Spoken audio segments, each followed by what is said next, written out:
All right, let's get into it. Today, we are tackling a project that honestly brings some serious peace of mind, installing a home generator backup system. We're going to break down exactly how to connect a portable generator right to your home's electrical panel, the safe way, the right way. I mean, who isn't, right?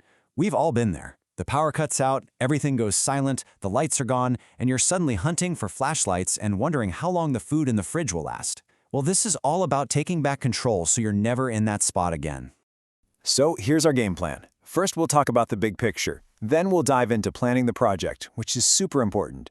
After that, we'll get hands-on, hooking up the gas and then wiring the electrical system. And of course, we'll wrap it all up with a final safety check. Look, this project is a fantastic upgrade for any home.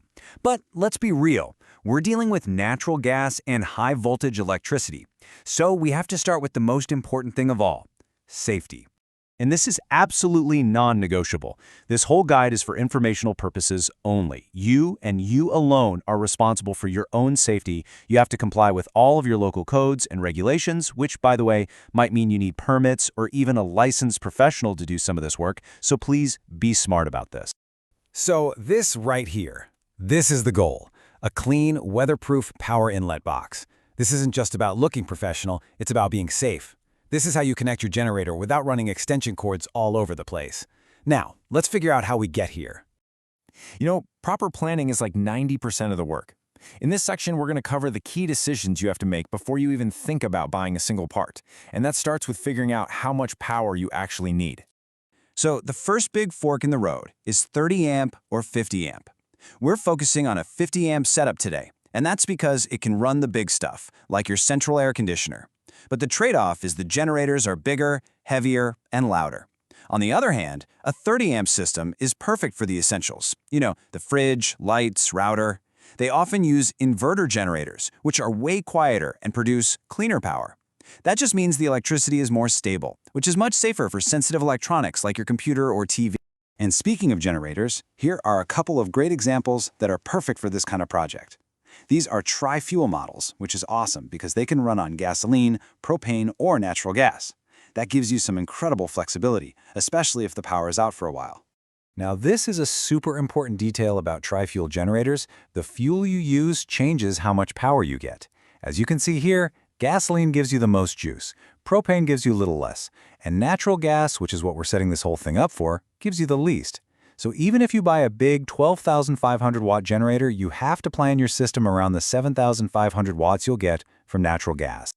Okay, here's a quick look at the shopping list. Obviously, you've got the generator, but the three most important safety parts are the power inlet box for the outside of your house, the 50 amp breaker, and, critically, the matching interlock kit for your specific electrical panel. And of course, you'll need some heavy-duty 6-gauge wire to connect it all. All right, time to get our hands dirty. First up, the fuel line. We're going to connect to a natural gas outlet that's already there, which is super convenient. Now, if you don't have one of these, you absolutely need to call a licensed plumber to install one for you. Don't mess around with that part. We can really break this down into 5 pretty straightforward steps. We'll basically build the connection out from the wall, get the generator hose ready, and then just connect the dots. So we start right at the wall. The very first piece is this 1/2-inch brass nipple. It just threads right into the gas pipe. That's a standard NPT, or National Pipe Thread fitting, which is what you'll find on pretty much any pipe in North America. Next, we add the female part of the Quick Connect kit. And this is a huge safety thing. The female end must go on the wall. That way, gas can't just come flowing out unless the male end of the hose is plugged in and locked. And definitely don't forget to use the yellow gas-rated Teflon tape on these pipe threads. Okay, listen up, because this is a pro tip that's absolutely critical for safety. The hose for the generator uses something called a flare fitting. Now, unlike pipe threads, these things seal when the two metal surfaces are pressed together perfectly. You should not use any tape or sealant on a flare fitting. In fact, if you do, you'll actually create a leak. So, no tape here. And there you have it. That's the finished assembly right at the wall. You've got your shutoff valve, the nipple, and that safe, female Quick Connect fitting all sealed up and ready to go. It's clean, it's secure, and most importantly, it's safe. Okay, deep breath. Gas is done.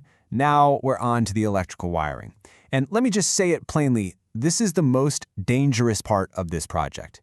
If you are not 100% confident and comfortable working inside a live electrical panel, please, this is the time to call an electrician. Seriously.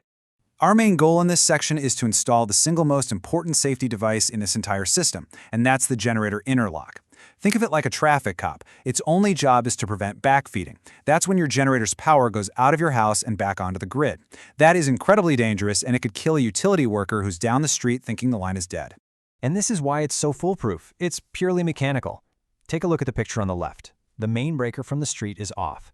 That lets you slide the metal plate up, which then lets you turn the generator breaker on. Now look at the right. The main power is on. The plate is forced down, and it physically blocks you from flipping the generator breaker on. It's just impossible to have them both on at the same time.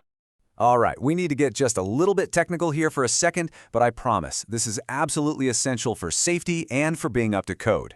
It all has to do with how your generator's neutral wire is handled. So here's the deal. Your home's main electrical panel has one and only one spot where the neutral wire and the ground wire are connected. This is called the bond. But here's the catch. Most portable generators also have this bond inside of them. The National Electrical Code is crystal clear on this. You can only have one bond point in the system. So, because we're connecting to the panel, we have to remove the generator's internal bond.